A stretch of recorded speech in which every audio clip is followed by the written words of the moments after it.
آج ہم سر سید احمد خان کو خراج عقیدت پیش کرنے کے لیے یہاں جمع ہوئے ہیں۔ سر سید احمد نے 1857 کے بعد وہ نواز تھے ملت کے، انہوں نے نبض دیکھی کہ مسلمان آج خیر مذلت میں گرے ہوئے ہیں۔ انگریزوں نے طے کر لیا کہ مسلمان سوائے چپڑاسی کے یا ایک پنکھا ہلانے والے کے ان کو کوئی نہیں، اور پھر آگے چل کر مسلمان، بنگال کے مسلمان جو ملبل مناتے تھے وہ دنیا کی مانی بھی ملبل تھی۔ وہ کہتے ہیں کہ انگوٹھی کے سوراخ میں سے وہ ملبل کا تھان نکل جاتا تھا، ان کی انگلیاں کاٹ دی گئی، داڑھی ٹیکس لگا دیے، مسلمانوں پر جتنے بھی مظالم تھے ہوئے۔ اور 1857 بہادر شاہ ظفر آخری تاجدار، جب ان کے بیٹوں کو، وہ تو ناز و نعمت میں پلے ہوئے تھے، ایک بیٹا تھا ان کا ابو بکر اس کا نام تھا، اس نے کہا جی کہ انگریز آگے ہیں اور دہلی تباہ کر رہے ہیں۔ وہ گھوڑے پہ سوار ہو کر آیا ابو بکر، اور وہاں توپ چلی، گولا چلا، وہ ایسا بھاگا ہوا کہ آج تک واپس ہی نہیں آیا۔ کوئی تیاری نہیں تھی، ایک شب خون مارا گیا سلطنت اسلامیہ کے اوپر۔ انہوں نے بڑے آرام سے دیکھا، ان حالات کا جائزہ لیا، جائزہ لیتے لیتے وہ پہنچے کہ we have to go to the bank۔ مسلمان اتنے نیچے گر چکے ہوئے ہیں کہ ان کی تعلیمی حالت جب تک درست نہیں ہوتی، نہ یہ ہندو کا مقابلہ کر سکتے ہیں نہ انگریز کا۔ اب آپ اندازہ کیجئے کہ جب سندھ مدرسۃ الاسلام بمبے سے رجسٹرڈ ہوا بورڈ میں، تو پہلے سال سندھ کا کوئی بچہ پاس نہیں ہوا، دوسرے سال کوئی بچہ پاس میٹرک میں مسلمان نہیں ہوا، تیسرے سال ایک بچہ پیدا ہوا تو پورے سندھ میں مٹھائیاں تقسیم کی گئی۔ یہ تو سندھ ہمارے کی حالت ہے جہاں ہم رہتے ہیں۔ اور ویسے کیا حالات ہے؟ 1858 میں مسلمانوں کی پورے انڈیا میں آبادی 23% تھی، اور 2 مسلمان پاس ہوئے اور 180 ہندو پاس ہوئے۔ یہ سر سید دیکھ رہے تھے، 2 مسلمان اور ہندو 180۔ پھر 63 اور 69 میں مسلمان 16 اور ہندو 848، اور پھر 87 کے اندر مسلمان 154، ہندو 4227، 1800 میں مسلمان 318 اور ہندو 6081۔ ایک دفعہ میری حکیم سے حساب سے ملاقات ہوئی، انہوں نے حلقہ اسمبلی کا ایک بڑا اچھا بچوں کی تربیت دے رہے ہیں۔ میں نے کہا حکیم صاحب، وہ بچوں سے آپ نے ایک سوال کیا تھا، بچوں نے جواب بھی دیا، آپ بھی موجود تھے۔ بچوں سے پوچھا گیا یہ پاکستان کس نے بنایا؟ بچے نے ہاتھ کھڑا کیا، چھوٹا بچہ تھی، اس نے کہا محمد علی جناح نے۔ انہوں نے کہا کس پارٹی نے بنایا؟ وہ بھی دوسرا بچے نے ہاتھ کھڑا کیا، انہوں نے کہا مسلم لیگ نے بنایا۔ میں نے کہا حکیم صاحب یہاں ایک بڑی اور بات ہے، یہ مسلم لیگ کس نے بنائی؟ یہ تو ڈھاکہ میں آل انڈیا مسلم ایجوکیشنل سوسائٹی کا اجلاس تھا، مولانا محمد علی جوہر جامعہ ملیہ کو ریپرزینٹ کر رہے سارے ایجوکیشنسٹ تھے۔ وہاں یہ ضرورت محسوس ہوئی کہ مسلمانوں کا ایک پولیٹیکل ونگ، ایک پولیٹیکل پارٹی ہونی چاہیے۔ تو یہ مسلم لیگ جو ہے یہ تو ایجوکیشنسٹ آل انڈیا محمدن ایجوکیشنل کانفرنس کی کوکھ سے نکلی، اور جب تک ایجوکیشنسٹ آگے نہیں بڑھیں گے اس وقت تک یہ پاکستان سدھر نہیں سکتا۔ یہ ایجوکیشنسٹ نے بنائی تھی، لیکن آج کیا ہوتا ہے؟ ایجوکیشنسٹ کیا چانسلر صاحب جا کر لائن میں کھڑے ہو کر ووٹ ڈالیں گے؟ کوئی ایم بی اے ووٹ ڈالے گا؟ کوئی چارٹرڈ اکاؤنٹنٹ ووٹ ڈالے گا؟ کوئی چیمبر آف کامرس کا آدمی ووٹ ڈالے؟ اگر ڈال بھی دیا تو شاہ امان نورانی صاحب نے ووٹ ڈالا، 2 منٹ کے بعد ایک ٹارگٹ کلر نے ڈالا، ایک سائیکل چور نے ڈالا، ایک شراب پینے والے نے ڈالا، ایک بدکار نے ووٹ ڈالا، اور اس کی اور شائمہ نورانی کے ووٹ کی قیمت ایک ہی ہوگی۔ یہ سسٹم بنایا ہوا ہے تاکہ ہمارے پڑھے لکھے لوگ آگے نہ بڑھے، اور کوئی بھی 40% ووٹ پڑتے ہیں، میرے پاس پورا ڈاٹا ہے، اس میں جو لوگ تعلیم یافتہ ہے وہ اس مار دھاڑ میں کیسے جاتے ہوں گے؟ کوئی نہیں جاتا۔ اور 40% میں جو 18% ووٹ لیتا ہے وہ کامیاب ہو جاتا ہے۔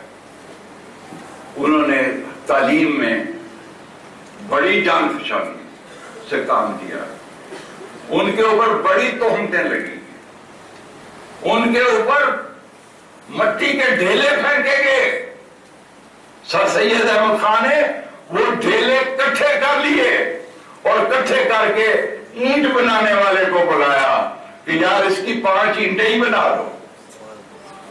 کتنے عظیم شان تھے، لوگوں نے جوتے مارے سر سید احمد خان کو، انہوں نے جوتوں کا ڈھیر اکٹھا کر لیا اور وہ جا کر لنڈے میں بیچے، اور وہ بیچ کے 10 15 20 اینٹیں خریدی۔ کتنی عظیم شخصیت تھی، کتنی تکلیفیں کی۔ اور جب یہ چارٹر لینا تھا یونیورسٹی کا تو اس وقت سر آغا خان ابھی اتنے مشہور بھی نہیں تھے، 18 19 20 سال کی عمر تھی۔ سر سید احمد خان نے فارسی میں خطبہ دیا، انہوں نے فارسی میں جواب دیا، انہوں نے کہا کہ اس کو چارٹر یونیورسٹی بنانے کے لیے 35 لاکھ روپے چاہیے۔ اب 35 لاکھ اس وقت کتنے کا ہوگا؟ جب 22 روپے تولہ سونا تھا، آج کا 35 ارب روپیہ چاہیے تھا۔ تو وہ ہمیں محسنوں کو بھولنا نہیں چاہیے۔ آغا خان کھڑے ہو گئے، فارسی میں جو 18 19 سال کی عمر، اس نے کہا I will beg this amount from all India، میں اپنے بچوں کے لیے جھولی پھیلا کر پورے ہندوستان میں جاؤں گا۔ تو علامہ اقبال نے اور سر ضیاء الدین نے آغا خان کو کندھوں پہ اٹھا لیا، اور مولانا شوکت علی نے کہا کہ I will be honorary secretary with you۔